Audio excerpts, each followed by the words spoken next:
The concerns and complexities in second grade on three-digit addition and subtraction in word story problems in an online virtual learning setting by Vanessa Morales. My research proposal project. What are the concerns and complexities second grade educators have when instructing three-digit addition and subtraction in word story problems in an online virtual learning setting? Introduction.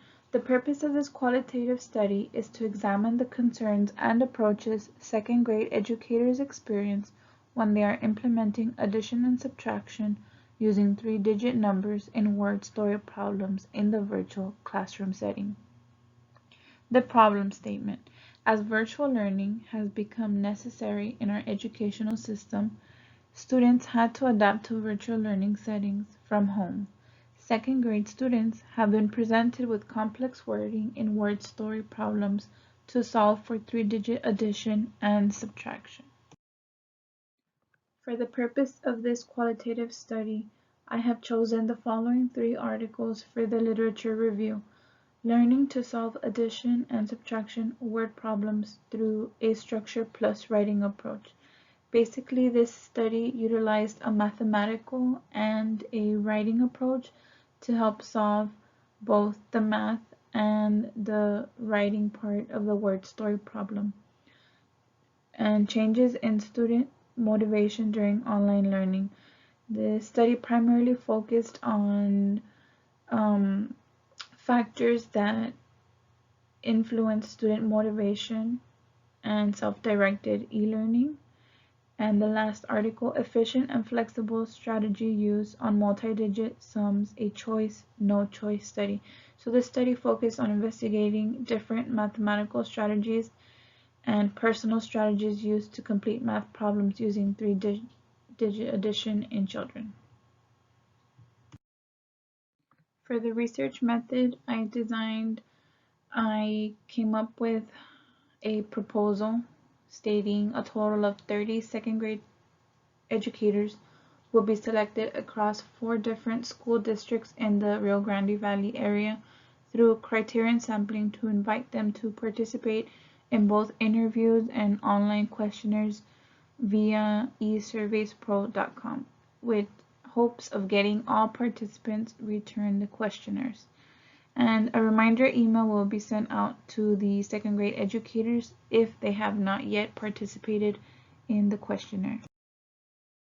For the anticipated results, it is essential to examine what resources the second grade students have available to them in a virtual classroom setting.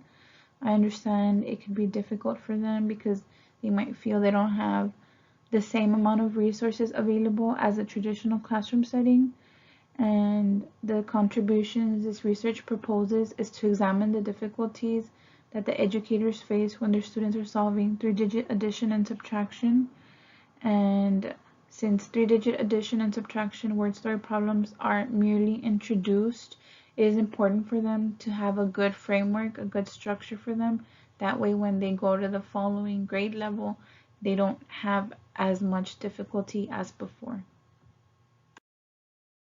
Now we're entering part 2 of this presentation, and I will begin by describing what I have learned.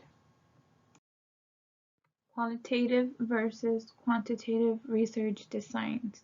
For qualitative, the main ideas that I've come up with are that they include observations, interviews, questionnaires, case studies, surveys. They focus more in depth, more about feelings. The hypothesis can be formulated or changed after the research process begins. I think a lot of that has to do with if they don't find enough resources for the topic they're trying to investigate, they might have to reformulate that and change their proposal and their hypothesis and everything to best fit their research. And qualitative studies requires a significant amount of time to collect data. It could take months, it could take years, and it works best when you want to learn about the feelings, the cultural life, or opinions of different populations. And in quantitative research designs, it includes data that can be numerically tested. A hypothesis is formulated at the beginning before the research process begins. So they kind of already have an idea and they have an outline. It's not something that changes as in qualitative. In quantitative, they can have a large number of participants. It's a shorter time frame, and it works best when you're trying to measure numerical data using statistical tests and comparing groups. In addition, in the survey research method, I've learned that surveys can be very convenient when you want your participants to record a response that includes detailed and concise questions, and they might not have the time to take it in person.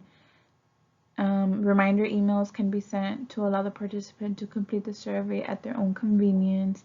And there's many different online survey systems to provide different frameworks to begin your surveys if you don't really have an idea of how to structure one. There's a lot of templates that you can use and to begin surveying your participants and store data as well as analyze the data.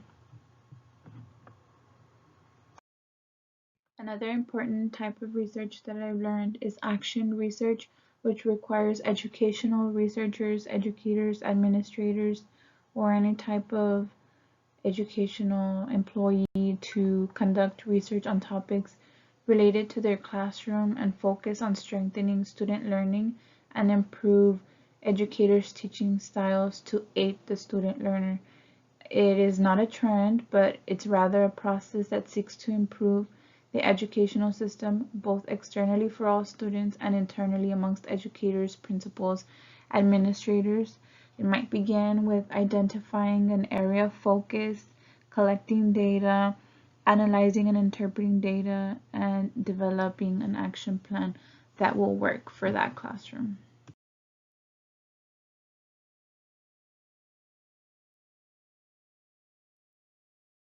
Thank you all for your time and your patience and for a wonderful module. Thank you.